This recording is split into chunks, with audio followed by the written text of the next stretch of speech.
మాజీ ఉప ముఖ్యమంత్రి డాక్టర్ తాటికొండ రాజయ్య మనతో ఉన్నారు. వారిని అడిగి వివరాలు తెలుసుకుందాం. డాక్టర్ రాజయ్య గారు, అసలు ఎక్కడ ప్రారంభమైంది ఇది? కడియం శ్రీహరి గారికి టికెట్ ఇచ్చిన పంచి ప్రారంభమైందా? మీరు డాక్టర్, ఇది అనేక సందర్భాల్లో తెలంగాణ రాష్ట్ర సాధన కోసం నేను త్యాగం చేసి అధికార పార్టీని వదిలిపెట్టొచ్చిన. డిప్యూటీ సీఎం అయ్యాను. 6 నెలలు దాటక ముందే అది తీసేసినప్పుడు పార్టీకి వీరే విధేయుడిగా పనిచేసిన. మొన్న ఎమ్మెల్యే కూడా తీసేసి మాదిగా అస్తిత్వాన్ని కించపరిచే కార్యక్రమం చేసినా కూడా నేను మరి కింక వహించి కొంత నిశ్శబ్దంగా ఉండే పరిస్థితుల్లో మళ్ళీ పిలిచి మాట్లాడడం జరిగింది. నాకు బాధ్యతలు అప్పచెప్పారు. గణపు నియోజకవర్గాన్ని గెలిపించు, తర్వాత జనగాం ఇన్ఛార్జ్ ఇస్తున్న గెలిపించు, ఆ రెండింటిని కూడా గెలిపించడం జరిగింది. అయినప్పటికీ కూడా ఎలక్షన్లు అయిపోయి 3 నెలలు అవుతా ఉన్నది. మళ్ళీ ఎక్కడ కూడా ఉలుకు లేదు, పలుకు లేదు, ఆదరణ లేదు, పిలుసులు లేదు, మాట్లాడలేదు. మరి ఒక్క మాటలో చెప్పాలంటే పార్టీ నుంచి వెళ్ళి ఎలాంటి పిలుపు రాలేదు. సో అంతేకాకుండా ఇక్కడేమో ప్రజల నుండి అసంతృప్తి చాలా పెరిగిపోయింది. గణపురం నియోజకవర్గం కావచ్చు, తెలంగాణ రాష్ట్రం మొత్తంలో కావచ్చు. ప్రజాస్వామ్యంగా గెలిచిన పార్టీ ప్రభుత్వం ఏర్పడ్డ తర్వాత దాన్ని కూల్చేసే ప్రయత్నం. 6 నెలల్లో కేసీఆర్ ముఖ్యమంత్రి అవుతారంటారు. త్వరలోనే మన ప్రభుత్వం రాబోతుంది అని చెప్పేసి స్థానిక నాయకులు అంటారు. 39 ఉన్నాం, 7 ఎంఐఎం ఉన్నారు, 8 బీజేపీ ఉన్నారు. బీజేపీ వాళ్ళను నీకెక్కడ కలుపుకుంటావు, ఎంఐఎం నీకెందుకు కలుస్తుంది, తర్వాత ఇంకా మిగతా సంగతి ఏంది అంటే అప్రజాస్వామికంగా మనం వస్తాము అని చెప్పేసి ప్రజలకు ఒక రాంగ్ సంకేతాలు పంపే పరిస్థితి జరిగింది. అవన్నీ అదే డాయస్ మీద ఉండి పంచుకోలేని పరిస్థితి.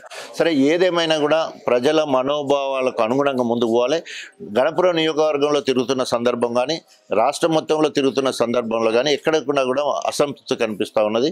అందులో మాదిగా అస్తిత్వం కాపాడడంలో కానీ, ఉనికి చాటడంలో కానీ ముందు వరుసలో ఉండాల్సిన మీరు ఇట్లా నిశ్శబ్దంగా ఉండడం సరైనది కాదని చెప్పేసి మొహమిన్నే చెప్పేసే పరిస్థితి చేస్తూ ఉన్నారు. సో దాన్ని దృష్టిలో పెట్టుకొని తప్పకుండా మాదిగా అస్తిత్వం కోసము, ఆత్మగౌరవం కోసము, అందరి ఆలోచనలను దృష్టిలో పెట్టుకొని మరి నిర్ణయం తీసుకోవాలని అయితే అనుకున్నాను. సో చివరిగా ఒకసారి అందరితో మాట్లాడిన తర్వాత ఒక నిర్ణయం తీసుకోవడం జరుగుతుంది. గతంలో అర్ధాంతరంగా మిమ్మల్ని పదవి నుంచి తీసేసినప్పుడు మీరు ఎక్కువగా స్పందించలేదు. చాలాసార్లు మందకృష్ణ మాదిగ గారితో సహా చాలా మంది మీ మీద ఒత్తిడి తెచ్చినప్పుడు కూడా మీరు ఆ స్థాయిలో స్పందించలేదు. ఇప్పుడు ఈ 10 రోజుల్లోనే ఎందుకు మనస్తాపం చెందారు? అంటే పరాకాష్ఠకు చేరడానికి సమయం. అంటే నేను పార్టీని నమ్ముకున్న నాయకునికి వీర విధేయుడిగా ఉన్నాను, అనేకసార్లు చెప్పాను. అయినప్పటికీ కూడా అదే రెస్పాన్స్ అటు సైడ్ నుంచి వెళ్ళి కూడా రావాల్సిన అవసరం ఉంది. నేను విధేయుడిని అని చెప్పుకోవడానికి నేను అనేక ప్రయత్నాలు చేసిన, కానీ అటు సైడ్ విధేయుడు నేను కాపాడుకోవాలనే ఆలోచన వారికి కూడా ఉండాల్సిన అవసరం ఉన్నది. సో పార్టీ పరంగా ఇప్పుడు అలాంటి గుర్తింపు కనిపించట్లేదు గత ఎలక్షన్లు అయిపోయి నుంచి ఇప్పటి వరకు. అదేవిధంగా రేపు రాబోయే రోజులు ఎట్లుంటుందో చెప్పలేని పరిస్థితి.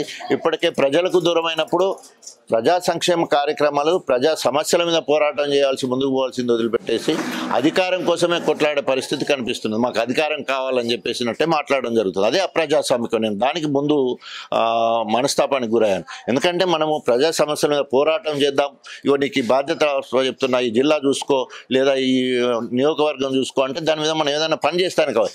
ఏ బాధ్యతలు లేకుండా మనం ఉట్టినే ఉండాలంటే ఈ స్థాయికి వచ్చిన నాయకులను కష్టం అవుద్ది. సో అందుకనే నా అనుచర గలంతో మాట్లాడి ఒక నిర్ణయం తీసుకోవడం. రాజయ్య గారు, కాంగ్రెస్ ప్రారంభంలో కాంగ్రెస్ నుండి అంతమంది ఎమ్మెల్యేలు ఫిరాయించినప్పుడు కూడా ఆ స్థాయిలో మీరు స్పందించలేదు. ఇప్పుడు ఈ ఒక్క స్థాయిలో స్పందించడం అనేది కేవలం పార్టీ మారడం కోసం అనే అభిప్రాయం వినిపిస్తుంది. సరి అయిన సమయంలో సరైన నిర్ణయం ఉంటుంది. ఎవరైనా కూడా ప్రతి ఇష్యూ ఒక పరాకాష్ఠకు చేరినప్పుడు మాత్రమే అది సాచురేషన్ పాయింట్ దాటిందంటే బయటపడటానికి అవకాశం ఉంటుంది. ఈరోజు అనేక సందర్భాల్లో నేను విధేయుడిని అని మాత్రమే కనిపించింది.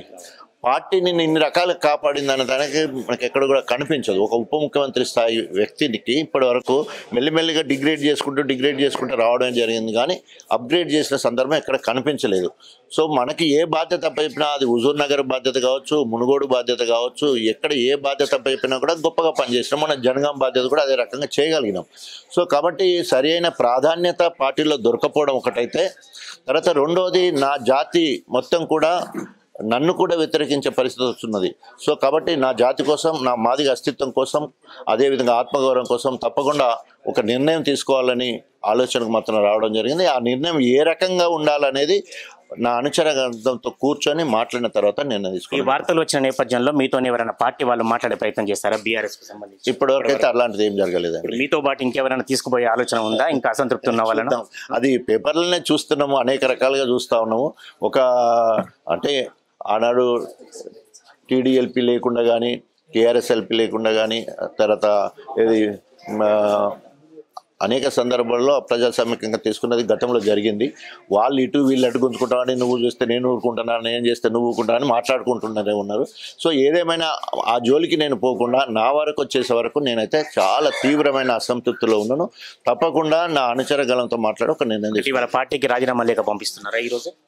అదే నాకు ఇప్పుడే నేను పొద్దున్నే అనుకున్నాము, ఒక ఆలోచన మన వాళ్ళందరితో మాట్లాడిన తర్వాత ఒక నిర్ణయం. చాలాసార్లు మద్దతు ఇచ్చిన మందకృష్ణ మాదిగ గారితో ఈ విషయం చర్చించారా? ఇప్పుడు తప్పకుండా వారితో కూడా తప్పకుండా చర్చిస్తాను. అదేవిధంగా చాలామంది కాంటాక్ట్లో ఉన్నారు.